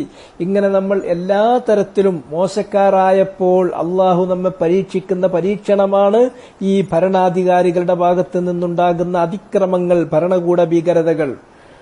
അള്ളാഹിന്റെ പരീക്ഷണത്തെ നിങ്ങൾക്ക് ശക്തി പ്രയോഗിച്ചോ വാളുപയോഗിച്ചോ തടുക്കുക സാധ്യമല്ല. അള്ളാഹിന്റെ പരീക്ഷണത്തെ, അതിൽ നിന്ന് രക്ഷപ്പെടാനുള്ള മാർഗം അദ്ദുആ വത്തൗബ വൽഇനാബ വൽഇഖ്ലാഉ അനിദ്ദുനൂബ്, അള്ളാഹിനോട് കേണ് പ്രാർത്ഥിക്കുക, അവനോട് കരഞ്ഞു പ്രാർത്ഥിക്കുക, തൗബ നടത്തുക, പശ്ചാത്തപിക്കുക, നമ്മൾ തെറ്റായ വഴിയിൽ നിന്നും മടങ്ങി വരിക, എല്ലാ പാപങ്ങളിൽ നിന്നും പൂർണ്ണമായി നമ്മൾ മുക്തി പ്രാപിച്ചുകൊണ്ട് അള്ളാഹുവിനോട് കരഞ്ഞു പ്രാർത്ഥിക്കുക. എങ്കിൽ മാത്രമേ ഇത് തീരാൻ പോകുന്നുള്ളൂ. എന്നാൽ ഒരു ഭരണാധികാരി അയാൾ നല്ലവനാണെങ്കിൽ നേരത്തെ ഞാൻ സൂചിപ്പിച്ചതുപോലെ ദുൽഖർനൈനിയെ കുറിച്ച് ഇവിടെ ഈ സൂറത്തിൽ പരാമർശിച്ച ദുൽഖർനൈനിയെ പോലെ ഒരു ആദിലായ ഇമാമായി തീരുകയാണെങ്കിൽ അയാൾക്ക് അല്ലാഹു സുബ്ഹാനഹു വതആല കൊടുക്കാൻ പോകുന്ന ഫളൽ എന്താണ്? കാരണം അയാൾ നന്നാകുന്നതോട് കൂടിയിട്ട് അസ്ലഹല്ലാഹു ബിഹിൽ ഇബാദ വൽ ബിലാദ്, നാടും നാട്ടുകാരും നന്നായില്ലേ? അതല്ലേ ഉസ്മാൻ ബിൻ അഫ്ഫാൻ പറഞ്ഞത്, ഇന്നല്ലാഹ ലാ യസ്അഉ ബിസ്സുൽത്താനി മാ ലാ യസ്അഉ ബിൽ ഖുർആൻ. ഒരുപക്ഷെ ഖുർആൻ കൊണ്ട്, ഖുർആനിലെ ഉപദേശ നിർദ്ദേശങ്ങൾ കൊണ്ട് നിയന്ത്രിക്കാത്ത അല്ലെങ്കിൽ പരിധിയിൽ വരുത്താൻ കഴിയാത്ത പലതും അധികാരം കൊണ്ട് പരിധി നിയന്ത്രിച്ചു കൊണ്ടുവരാൻ കഴിയും. അധികാരത്തിന് അങ്ങനെ ഒരു ശക്തിയുണ്ട്. അവര് വലിയ നല്ല വഴിയിൽ കൊണ്ടുവരും. ഉമർ ഖത്താബ് റളിയല്ലാഹു തആല അൻഹുവിന്റെ ഭരണം നിങ്ങൾ ആലോചിച്ചു നോക്കി, എത്ര മനോഹരായിരുന്നു, എത്ര മനോഹരായിരുന്നു. ഇന്നത്തെ ഭരണാധികാരികൾ എന്ന് പറഞ്ഞാൽ ഇന്നത്തെ ജനങ്ങൾക്കൊത്തവരാണ്. അത് ഇവിടുത്തെ കിഴക്കോ അല്ലെങ്കിൽ പടിഞ്ഞാറോ ഉള്ള ഏറ്റവും വലിയ ഭരണാധികാരികളാകട്ടെ, അമേരിക്ക ആകട്ടെ, റഷ്യ ആകട്ടെ, ഇനി അതിന് താഴെയുള്ളവരാകട്ടെ, ചൈന ആകട്ടെ, ഇന്ത്യ ആകട്ടെ, വേറെയുള്ളവരാകട്ടെ, എല്ലാ രാജ്യങ്ങളിലുള്ള ഭരണാധികാരികൾ എടുത്തു നോക്കിയാൽ ഒറ്റ ഒരു ഭരണാധികാരിയും ഇന്ന് എംപതൈസ് ചെയ്യാൻ പോലും കഴിയാത്തവരാണ്. അവരുടെ പ്രജകളുടെ വികാരങ്ങൾ അറിയാൻ കഴിയാത്തവരാണ്. അവർക്ക് എന്തെങ്കിലും വിഷമങ്ങളുണ്ടോ? അവരെടുക്കുന്ന ഏതെങ്കിലും തീരുമാനം ജനങ്ങൾക്ക് ബുദ്ധിമുട്ടുണ്ടാകുമോ, പ്രയാസപ്പെടുത്തോ? ഇതാലോചിക്കുന്നതായിരുന്നില്ല. മറിച്ച് ഉമർ ഖത്താബ് റളിയല്ലാഹു തആല അൻഹു, അദ്ദേഹത്തിന്റെ നടപടിക്രമം നിങ്ങൾക്കറിയോ. രാത്രി അദ്ദേഹം കിടന്നുറങ്ങൂല. അദ്ദേഹം ജനങ്ങൾ തിങ്ങിപ്പാർക്കുന്ന സ്ഥലങ്ങളിലൂടെ ഇങ്ങനെ രാത്രികാലങ്ങളിൽ ഒറ്റക്ക് സഞ്ചരിക്കും. അങ്ങനെ ഓരോ വീട്ടിൽ നിന്നും അടക്കം പറയുന്ന സംസാരങ്ങളിൽ നിന്ന് ചിലത് അദ്ദേഹം മനസ്സിലാക്കും. പ്രജകളുടെ അവസ്ഥ എന്താണ്?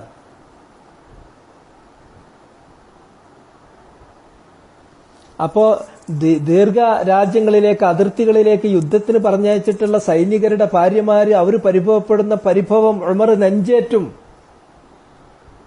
വീട്ടിൽ വന്നിട്ട് ഭാര്യയോട് ചോദിക്കും, ഭർത്താവില്ലാതൊരു ഭാര്യയ്ക്ക് എത്ര കാലം കഴിച്ചുകൂട്ടാൻ പറ്റും? അപ്പൊ ഒരു ശരാശരി അറബി സ്ത്രീക്ക് എത്രയാണ് അതിനുള്ള സഹിക്കാൻ പറ്റിയ അവര് പറഞ്ഞു കൊടുക്കും. അത്ര കാലം അതിർത്തിയിൽ നിൽക്കുന്ന ആൾ ഉടനെ തന്നെ മടങ്ങി വീട്ടിൽ വരണം, തിരിച്ചു വരണം, ഭാര്യമാരോടുള്ള കടമകൾ നിറവേറ്റണം, അവരുടെ ശാരീരികവും മാനസികവുമായിട്ടുള്ള ആവശ്യങ്ങൾ നിറവേറ്റണം. അതിന് അദ്ദേഹം കൽപ്പന നൽകും. ഇങ്ങനെ പ്രജകളുടെ ഫീലിങ്സ് ഉൾക്കൊള്ളുന്ന അതിന് നടപടി കൈക്കൊള്ളുന്നവരാണ്. ഇന്ന് അങ്ങനത്തെ ഒന്നുമില്ല.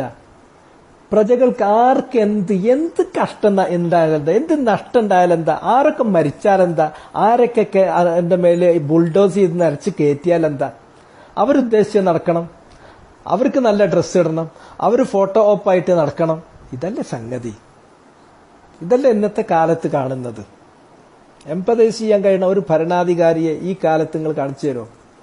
ഏതെങ്കിലും കൊറോണ കാലത്ത് ഒരു കുരങ്ങ് അതിന് വെള്ളം കിട്ടിയോ നോക്കി, അല്ലെങ്കിൽ ഒരു പട്ടിക്ക് വെള്ളം കിട്ടിയോ നോക്കി. ഇതൊക്കെ പൊറാട്ട് നാടകല്ലേ? ഞാൻ വേറുള്ള കാര്യം ശ്രദ്ധിക്കുന്നുണ്ട്. പക്ഷെ അല്ല, അത് പത്രത്തിൽ വരാനാണ്. ഇത് ഡിപ്ലോമസി എന്ന് പറയുന്ന പച്ചക്കാപ്പട്യമാണ്. മറിച്ച് ഇവിടെ ലക്ഷങ്ങൾ തന്റെ കൺമുന്നിൽ, തന്റെ കാൽക്ക് കീഴിൽ ഒരു നേരം ഭക്ഷണം കിട്ടാതെ പ്രയാസപ്പെടുമ്പോൾ, അല്ലെങ്കിൽ വേറെ നിലക്കുള്ള പ്രയാസങ്ങൾ ഉണ്ടാകുമ്പോൾ അതൊന്നും കാണാതെ മനുഷ്യനെ, ജീവനെയും ജീവനോപാധിയെയും ഒന്നിച്ച് നശിപ്പിക്കുന്നതിന് ഇവർക്കൊരു പ്രശ്നമല്ല. എന്നാൽ അവർ ബാക്കിയുള്ള ശ്രദ്ധിക്കുന്നുണ്ട് എന്ന് കാണിക്കാൻ വേണ്ടിയിട്ട് ഒരു പട്ടിക്ക് വെള്ളം കൊടുക്കുന്നത് ഫോട്ടോ എടുത്തുങ്ങാണ്ട് അത് പത്രത്തിൽ കൊടുത്താളും. ഈ ജാതി കളി കളിക്കുന്ന ഭരണാധികാരികളുള്ള കാലത്താണ് നമ്മൾ ജീവിക്കുന്നത്. മാ മിൻ റാഇൻ യസ്തർഈഹില്ലാഹു റഈയ ثم يموت وهو يموت وهو غاش لرعيته إلا حرم الله عليه الجنة. ഏതൊരാളെ അള്ളാഹു ഭരണാധികാരിയാക്കി എന്നിട്ട് പ്രജകളുടെ കാര്യം അദ്ദേഹത്തെ ഏൽപ്പിച്ചു, അങ്ങനെ പ്രജകളുടെ കാര്യത്തിൽ ശ്രദ്ധയില്ലാതെ വേണ്ട കാര്യങ്ങൾ ചെയ്യാതെ അവരെ വഞ്ചിച്ച നിലയിലാണ് അദ്ദേഹം മരിക്കുന്നത് എങ്കിൽ സ്വർഗം അയാൾക്ക് നിഷിദ്ധമാണ്. സ്വർഗത്തിന്റെ വാസന അയാൾ കേൾക്കൂല. അതൊക്കെ വേറെ ദീനിയായ പരലോകത്തിലും അന്ത്യനാളിലും വിചാരണയിലും ശിക്ഷാരക്ഷയിലും സ്വർഗനരകത്തിലും വിശ്വാസമുള്ള കാര്യം. അതൊന്നും അല്ലെങ്കിലും അക്രമം എന്ന് പറയുന്ന ലുൽമ് എന്ന് പറയുന്നതിൽ അക്രമം എന്ന് പറയുന്നത് പച്ചക്ക് മനുഷ്യനെ ലുൽമ് കാണിക്കുന്ന അക്രമം, ഈ അക്രമം അള്ളാഹ് കുറെ പൊറുപ്പിക്കൂല. വഇസ്സതി വജലാലി ലഅൻസുറന്നക ബഅദ ഹീൻ. ലുൽമ് കാണിച്ച അള്ളാഹ് പൊറുക്കൂല. മദ്ലൂമിന് അള്ളാഹു കൊടുത്ത വാഗ്ദാനാണ്, കുറച്ച് കാത്തു നിൽക്ക്, അല്പം കഴിഞ്ഞാലെങ്കിലും നിന്നെ ഞാൻ സഹായിക്കാതിരിക്കൂല.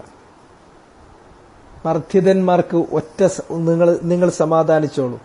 ഏത് ഭരണാധികാരിയാണെങ്കിലും, അത് ലോകത്തെ മുഴുവൻ അടക്കി ഭരിക്കുന്ന വലിയ പോലീസ്, ലോക പോലീസായി ചമയുന്ന റഷ്യ ആകട്ടെ, അല്ലെങ്കിൽ അമേരിക്ക ആകട്ടെ, അമേരിക്കയിലുള്ള പ്രസിഡന്റ് ആകട്ടെ, റഷ്യന്റെ പ്രസിഡന്റ് ആകട്ടെ, അല്ലെങ്കിൽ ചൈനന്റെ തലവനാകട്ടെ, ആരാകട്ടെ, അല്ലെങ്കിൽ അവനവൻ ജീവിക്കുന്ന നാടുകളിലുള്ള രാജാക്കന്മാരാകട്ടെ, അല്ലെങ്കിൽ ഭരണാധികാരികളാകട്ടെ, അല്ലെങ്കിൽ പ്രാദേശിക ഭരണകൂടമാകട്ടെ, ആര് തന്നെയാണെങ്കിലും ശരി, അവരെ കൊണ്ട് ളുൽമ സഹിക്കുന്ന ആളുകൾ അവരെ ആശ്വസിക്കണം. മദ്ലൂമിയങ്ങൾ അവരെ എന്നും മദ്ലൂമിയങ്ങളാവില്ല, കുറച്ച് കഴിയുമ്പോൾ അവർക്ക് സഹായം വരും. ലഅൻസുറന്നക ബഅദ ഹീൻ. ളാലിമിനെ അല്ലാഹു എന്നും നിലനിർത്തുന്നു, പ്രതീക്ഷിക്കണ്ട. ളാലിമീങ്ങളെ വകദാലിക നുവല്ലി ബഅദൽ ളാലിമീന ബഅദ. ഒരു ളാലിമിനെ വേറൊരു ളാലിമിനെ വിട്ടിട്ട് അല്ലാഹ് പിടിപ്പിക്കാതിരിക്കൂല. അതെന്നും നീണ്ടുപോകുന്നു കരുതണ്ട. ളുൽമ നീണ്ടു പോകുമെന്ന് ആരും കരുതണ്ട. അതിനൊക്കെ പരിധിയുണ്ട്. ഇതിനെല്ലാം ഏത് അല്ലാഹ് ഉണ്ട് എന്ന കാര്യം അത് നമ്മൾ വിശ്വസിക്കുക. എന്നാൽ ദുൽഖർനൈനിയെ പോലെ ഒരു നല്ല രാജാവായാൽ ഈ ദുനിയാവില് നല്ല രാജാവാകുന്നു, പരലോകത്ത് അയാൾ എന്ന് പറഞ്ഞാൽ അർശിന്റെ നിഴലിലായിരിക്കും. നല്ല രാജാക്കന്മാർ, ഇമാമുൽ ആദിൽ, നീതിമാനായ ഒരു ഭരണാധികാരി, അയാൾ ഖിയാമത്ത് നാളിൽ 7 വിഭാഗം ആളുകൾക്ക് മാത്രം അർശിന്റെ നിഴലിൽ കഴിച്ചുകൂട്ടാൻ പറ്റുന്ന ആ 7 വിഭാഗത്തിലെ 1-ാം വിഭാഗക്കാരനാണ് എന്ന കാര്യം നമ്മൾ അറിയാം. എന്നാൽ ഭരണാധികാരികളെ വെറുതെ കുറ്റം പറഞ്ഞ് നടക്കണ്ട. ഭരണാധികാരികളെ കുറ്റം പറയുന്നതിന് മുമ്പ് സ്വന്തം കണ്ണിലെ കോടാലി കാണുക. ഒറ്റ വഴിയുള്ളൂ, ബിദ്ദുആ, അള്ളാഹിനോട് കരഞ്ഞ് പ്രാർത്ഥിച്ചോ. വത്തൗബ, ചെയ്തു പോയതിൽ നിന്ന് പശ്ചാത്തപിച്ചോ. വല്ലിനാബ, ഈ തെറ്റായ വഴിയിൽ നിന്നും മടങ്ങിപ്പോന്നോ. വലിഖ്ലാഉ മിനദ്ദുനൂബ്, പാപങ്ങൾ പൂർണ്ണമായി വർജിച്ചോ. എങ്കിൽ അള്ളാഹു പരിഹാരം ഉണ്ടാക്കിത്തരും. മദ്ലൂമീങ്ങൾ അല്ലാഹ് കൈവിടൂല. വഇസ്സതി വജലാലി ലഅൻസുറന്നക ബഅദ ഹീൻ. അല്പം താമസിച്ചാലും നിന്നെ ഞാൻ സഹായിച്ചിരിക്കും മനുഷ്യ. മർദ്ദിത, നിന്റെ വിളി ഞാൻ കേൾക്കാതിരിക്കൂല. മർദ്ദിതന്റെ വിളി ആകാശത്തിലേക്ക് ഉയരുമെന്നാ പറഞ്ഞത്. കശറാറത്തിൻ, ഒരു തീപ്പൊരി പോലെ ആകാശത്തിലേക്ക് ഉയരുന്നാ പറഞ്ഞത്. അവന്റെ ആ മർദ്ദിതന്റെ നിലവിളിയില്ലേ, അത് അള്ളാഹുവിലേക്ക് വഹിക്കപ്പെടുന്നത് അലൽ ഖമാം, കാർമേഘങ്ങളുടെ മീതെ വെച്ചിട്ടത് അള്ളാഹുവിലേക്ക് ഉയർത്തപ്പെടും. ഇവിടെ പൊങ്ങിക്കേൾക്കുന്ന നിലവിളികൾ, ആ നിലവിളി അള്ളാഹിന്റെ അടുക്കൽ എത്താതിരിക്കൂല. അക്രമകാരികൾ പിടിക്കപ്പെടാതിരിക്കൂല. ഇങ്ങനെ ഒരുപാട് കാര്യങ്ങൾ ഈ കഥ നമ്മെ പഠിപ്പിക്കുന്നുണ്ട്. അതിലേറ്റവും പ്രധാനപ്പെട്ട പാഠം ഫിത്നയുടെ പാഠം തന്നെയാണ്. ഫിത്നയുടെ പാഠം നമ്മൾ അബുവാബുൽ ഫിത്തൻ, കിതാബുൽ ഫിത്തൻ, ഇമാം മുസ്ലിമിലെ കിതാബുൽ ഫിത്തനിൽ വിശദീകരിച്ചിട്ടുണ്ട്. അതും കൂടെ നിങ്ങൾ ചേർത്ത് മനസ്സിലാക്കുക. വബിഹാദിൽ ഖദ്രി യക്തഫിൽ യൗം വഅസ്അലുല്ലാഹൽ അലീം റബ്ബൽ അർശിൽ അലീം അൻ യതവല്ലാനാ ജമീഅൻ ഫിദ് ദുനിയ വൽ ആഖിറ ഇന്നഹു അലാ കുല്ലി ഷൈഇൻ ഖദീർ وبالإجابة جدير. سبحانك اللهم وبحمدك أشهد أن لا إله إلا أنت أستغفرك وأتوب إليك.